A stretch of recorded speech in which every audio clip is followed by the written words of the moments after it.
Hello and नमस्ते every one. आज हामीसँग भर्खरै मात्रै हामीले एउटा केक कटिङ गरिसकेपछि मैले रक्सालाई रिक्वेस्ट गरेर हामी यो भिडियो क्रिएट गर्दैछौँ।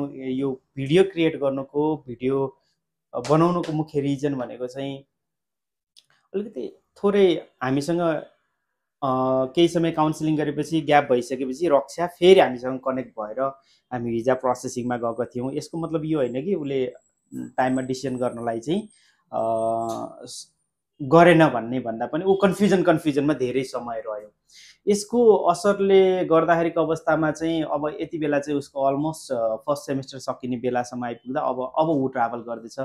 यो एउटा हिसाबले खुसीको अवसरमा छौँ, तर कतिपय विद्यार्थीहरूलाई यस्तै खालको डिसिजन मेकिङमा चाहिँ अलिकति कन्फ्युजन नहोस् भन्ने हिसाबले म थोरै कुरा चाहिँ उसँग गर्नको लागि यो समय लिएर कुराकानी गर्दैछु। अवश्य तपाईँहरूलाई यो भिडियो फ्रुटफुल हुनसक्छ। जसलाई म युके एप्लाई गरौँ नगरौँ अथवा कुनै पनि कन्ट्री एप्लाई गरौँ नगरौँ अथवा नेपालमै पढौँ भन्ने केसमा पनि थोरै कुरा उसको एक्सपिरियन्सले तपाईँको लाइफमा सपोर्ट गर्छ भन्ने उद्देश्यका साथ यो भिडियो हामीले क्रिएट गर्दैछौँ तपाईँहरूको लागि। सबैभन्दा पहिला रक्सालाई फेरि पनि बधाई। ओके, तिमी तिमी प्लस टू कहिले सकेको थियो? 2024मा सक्यौ। त्यसपछि आइएल्स क्लास जोइन गर्यौ। क्लास सकिएपछि तुरुन्तै जोइन गर्यौ कि अलिकति टाइम लाग्यो? तिमीलाई टाइम लिएर जोइन गर्यौ। अनि कुन महिना सकेको थियो तिम्रो आइएल्स क्लास चाहिँ? मतलब प्लस टू कहिले सक्यौ? प्लस टू अब वैशाखमा सक्यो होइन? तिमी जोइन कहिले गरेको थियो याद छ तिमीलाई? दसैँपछि जोइन गर्यौ। केही समय तिमीले के गर्ने भन्ने सोच्यौ अनि डिसाइड गर्यौ। अनि रिजल्ट तिमीले कहिले आएको थियो आइएल्सको याद छ तिमीलाई? मैले एक्जाम दिएन, आइएल्सको एक्जाम नै दिएन, विदाउट आइएल्स एप्लाई गरिरहेको छौ अहिले? ओके। अनि त्यस पछाडि तिमी दसैँ पछाडि भनिसकेपछि हामीसँग रिकनेक्ट कहिले भयो? माघतिर तिमी माघ अहिले हामी वैशाखको इन्डमा छौँ होइन?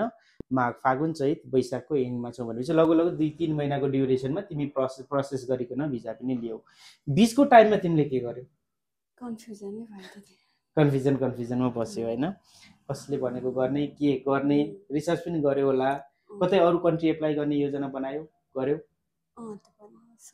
सोचेको थियो तर भन्नाले त्यतिकै कन्फ्युजनमा नै रह्यो। अब त्यहाँनेरिबाट जस्तो अघि मैले इनिसियल फेजमा पनि भनेको थिएँ, धेरै विद्यार्थीहरू चाहिँ तिमी जस्तै भएको देखिन्छ। हामी पछि रिकनेक्ट हुने अनि फेरि जाने गर्दै गर्दा धेरै विद्यार्थीहरूको चाहिँ समय त्यो 6 मन्थ जति लस हुँदै गर्दा नि एउटा सेमेस्टर लस भइरहेको हुन्छ तपाईँहरूको। उनीहरूलाई चाहिँ तपाईँ के भन्न चाहनुहुन्छ? त्यो चाहिँ म चाहिँ के भन्न चाहन्छु भने तपाईँहरू यदि एब्रोडको लागि गर्नुहुन्छ भने चाहिँ अरूको कुरा होइन कि आफ्नै डिसिजन लिएर चाहिँ अघि बढ्नु, नत्र आफ्नै टाइम वेस्ट हुन्छ। मेरो जसरी हजुरहरूको टाइम वेस्ट नहोस् त्यही भन्न चाहन्छु। खुसी हुनुहुन्छ अहिले युकेको भिजा लागिसकेपछि? धेरै खुसी छ। अनि बिचमा त्यो समय ठिक छ फ्यामिलीसँग नै बित्यो केही समय, तर अलिकति टाइममा हुन्थ्यो भन्ने मात्रै भयो, तर पनि भिजा लागेको छ। अबको च्यालेन्जिङ पोइन्ट भनेको पढ्नु पनि छ, आफ्नो लागि नेक्स्ट इयरको लागि फी कलेक्ट गर्नुपर्ने छ र नयाँ च्याप्टर सुरुवात भएको छ। तपाईँलाई फेरि अल द बेस्ट भन्न चाहन्छु र बाँकी तपाईँहरूले हेर्दै गर्नुभएको जसले यो भिडियो हेरिराख्नु भएको छ, डिसिसन मेकिङ गर्दै गर्दाको अवस्थामा आफ्नो मनको सुनेर डिसिसन गर्नु होला। रक्षाले जस्तो एउटा डिसिजन लिएर जाने नै तपाईँ प्लानिङमै हुनुहुन्छ भने चाहिँ त्यो कुरालाई चाहिँ डिले नगर्नु होला। सम्भव हुन्छ हामीसँग आउनुहोस्, सम्भव हुन्छ तपाईँको नजिक अरू कुनै कन्सल्टेन्सी छ त्यहाँबाट एप्लाई गर्नुहोस्। जहाँबाट गरे पनि समयको पार्टलाई चाहिँ तपाईँले एकदमै कन्सिडर नगरेर गर्नु होला भन्न चाहन्छु।